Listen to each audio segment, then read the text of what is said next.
दोस्तों group D 2019 का जब आपने आवेदन किया था उस समय आपकी जो फॉर्म फी थी वो 500 रुपये आपकी फॉर्म फी है वो रखी गई थी मैक्सिमम कैंडिडेट के लिए। बाकी कैटेगरी वाइज यहाँ पर आप देख सकते हो, जो पीडब्ल्यूबीडी है, फीमेल है या फिर एससी एसटी वाले कैंडिडेट है उनके लिए 250 रुपए फी थी और बाकी अदर कैटेगरी के लिए 500 रुपए फी रखी गई थी।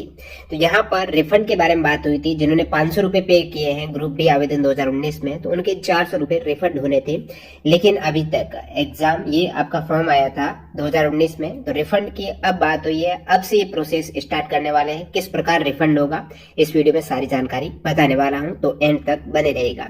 तो फी हो गई, जिनके एससी एसटी फीमेल या फिर पीडब्ल्यूबीडी वाले कैंडिडेट है उनके पूरे के पूरे 250 रुपए है वो रिफंड हो जाएंगे। बाकी के 400 रुपए है उसमें भी कुछ बैंक चार्जेस डिडक्ट होकर 370-75 के आसपास आपके रुपए रिफंड होने के चांसेस है। तो इसके रिगार्डिंग ये एक नोटिस निकल के आया है, आप देख सकते हो, notice on refund of exam fee for CN RRC 01/2019 English और हिंदी दोनों में नोटिस है। और इसके लिए एक लिंक है वो भी आपकी दी गई है। ये लिंक एक्टिवेट होगी 14 अप्रैल को सुबह 10 बजे से। और आप इस लिंक से क्या कर सकते हो, जैसे कि पहले पूरा नोटिस देख लेते हैं ताकि आपको पता चले किस प्रकार रिफंड प्रोसेस किया जाएगा। तो ये पूरा नोटिस है जिसमें बताया गया है कि आपके जो ग्रुप डी एग्जाम है वो 17 अगस्त 2022 से 11 अक्टूबर 2022 तक कंप्यूटर बेस्ड एग्जाम्स हुआ था। और जो कैंडिडेट उस एग्जाम में शामिल हुए हैं, ऐसा नहीं है जिन्होंने केवल फॉर्म डाला और एग्जाम में नहीं गए हैं, एग्जाम देने नहीं गए हैं, उन कैंडिडेट का रिफंड नहीं होगा। जो कैंडिडेट सीबीटी में शामिल हुए हैं उन सभी अभ्यर्थियों को रेलवे भर्ती बोर्ड परीक्षा शुल्क वापस करना शुरू कर दिया है और इसके लिए आपको एक फॉर्म भरना पड़ेगा। ऐसे शुल्क वापसी नहीं होगी। तो परीक्षा शुल्क की वापसी, बैंक खाता विवरण अपडेट आपको करना होगा, क्योंकि फॉर्म आए हुए 4 साल हो चुके हैं तो काफी कुछ बदलाव हुए हैं आपके अकाउंट वगैरह में। तो आप देख सकते हो, इन्होंने भी बताया कि ऑनलाइन आवेदन भरते समय अभ्यर्थियों ने नियमानुसार परीक्षा शुल्क वापस करने हेतु बैंक अकाउंट डिटेल एवं IFSC कोड सबमिट किए थे। जब आपने फॉर्म भरा उस समय आपने रिफंड के लिए ये सारी अपनी डिटेल दी थी। उसके बावजूद उन्होंने बताया कि 4 साल कंप्लीट हो गए हैं फॉर्म को जब आया था तब से अब तक।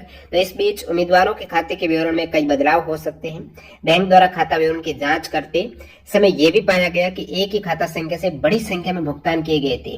मतलब ये हुआ, एक बैंक अकाउंट है, बहुत से कैंडिडेट ने अपने फॉर्म में वही सेम बैंक अकाउंट है वो डाल दिया था।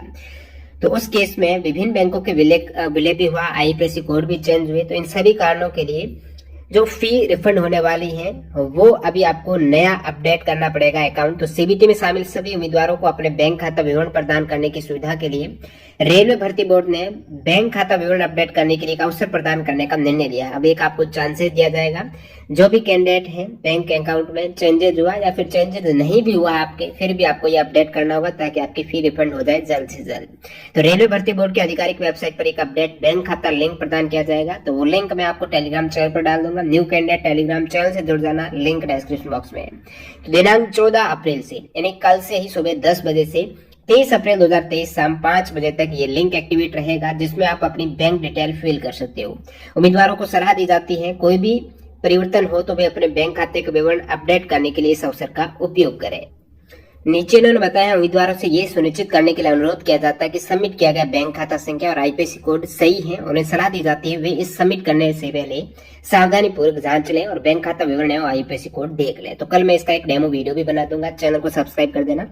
ध्यान दिया जाए कि सबमिट करने के बाद अपडेट किए गए बैंक विवरण में संशोधन संभव नहीं होगा। जब आप यहाँ पर सबमिट कर देंगे, कल एक्टिव होगी लिंक, उसके बाद अपडेट नहीं कर सकते, कोई गलती हो जाती है तो गलती मत करना। उम्मीदवारों द्वारा प्रस्तुत गलत विवरण के कारण धन वापसी में विफलता के लिए रेलवे भर्ती बोर्ड जिम्मेदार नहीं होगा। कल से ही सही डिटेल अपडेट करनी है ताकि आपकी पूरी फी रिफंड हो जाए सही बैंक अकाउंट को डालते हुए। रेलवे भर्ती बोर्ड की सूचना दिनांक 13 अक्टूबर 2022 के रेफरेंस में प्रश्नों, उत्तरों, विकल्पों आदि से संबंधित आपत्तियों की समीक्षा के बाद वैसे अभ्यर्थी जिनके द्वारा उठाई गई आपत्ति सही पाई गई थी, जिनके द्वारा भुगतान की गई निर्धारित फीस वापस करने के लिए भी इसी अद्यतन बैंक विवरण का उपयोग किया जाएगा। जैसे कि आंसर की आई थी और आंसर की में आपके ऑब्जेक्शन रेज करने के लिए भी फी ली गई थी, पर क्वेश्चन से आपका चार्ज दिया गया था फी।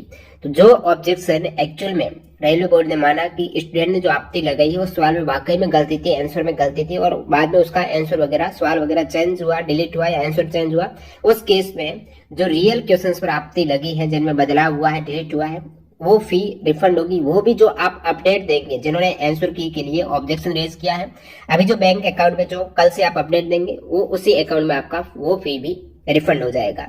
बैंक विवरण सबमिट करने की अंतिम तिथि 30 अप्रैल है। रेलवे भर्ती बोर्ड के रिकॉर्ड से अभ्यर्थियों के विवरण के सत्यापन के बाद ही धन वापसी स्वीकार्य होगी।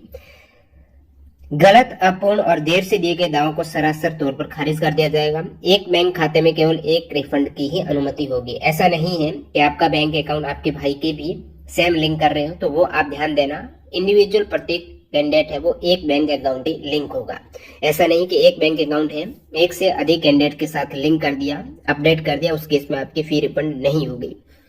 बैंक विवरण सबमिट करते समय किसी तरह की कठिनाई के निवारण हेतु एक हेल्प डेस्क मेन्यू तथा गुम रजिस्ट्रेशन नंबर प्राप्त करने के लिए फॉरगेट रजिस्ट्रेशन नंबर मेन्यू भी उपलब्ध होंगे, तो वो कल से आपको मिल जाएंगे। जो कैंडिडेट भूल गए हैं, काफी साल हो गए हैं, रजिस्ट्रेशन नंबर अभी से भूल जाएंगे, तो वो भी देख सकते हो फॉरगॉट करके। तो सभी अभ्यर्थियों की सलाह दी जाती है कि अपडेट सूचनाओं के लिए रेलवे भर्ती बोर्ड की आधिकारिक वेबसाइट को नियमित